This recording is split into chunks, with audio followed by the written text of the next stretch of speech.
So doctor గారు అంటే మనం అవగాహన పెంచే ప్రయత్నం చేద్దాం. చాలా మంది గ్రామీణ ప్రాంతాల్లో ఉంటారు లేదా వాళ్ళకి మోకాళ్ళ నొప్పులు ఉంటాయి. కానీ ఏ క్షణంలో ఏ లక్షణం ఇక ఇది మందులతోని పని చేయదు, వ్యాయామం చేసినా సరికాదు, ఖచ్చితంగా నేను సర్జరీకి వెళ్ళాల్సిందే అని ఎప్పుడు నిరూపితం అవుతుంది? జనరల్లీ మేమేమంటాం, నీ రీప్లేస్మెంట్ ఇండికేషన్ ఎప్పుడు అవసరం ఉంటుంది. ఏమంటాం, first indication is pain, okay, second indication is pain, third indication is pain. అయితే పెయిన్ అనేది ఎవరికైతే సిగ్నిఫికెంట్గా ఉండి డే టు డే యాక్టివిటీ చేయలేకపోతారో, వాళ్ళ పనులు బాత్రూమ్కి వెళ్ళడము, తినడము, డైనింగ్ హాల్ వెళ్ళడం చేయలేకపోతారో, నైట్ టైం స్లీప్ డిస్టర్బ్ అవుతుంది నొప్పి వల్ల, దాట్స్ అ టైం.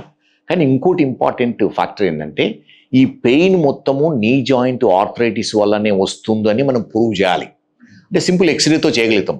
ఓసారి కొందరికి ఏమవుతుందంటే, ఏదో బ్యాక్ పెయిన్, డిస్క్ ఉండి రేడియేటింగ్ పెయిన్ నీలో ఉంటుంది. ఓసారి హిప్ పెయిన్ కూడా రేడియేటింగ్ నీ పెయిన్ ఉంటుంది.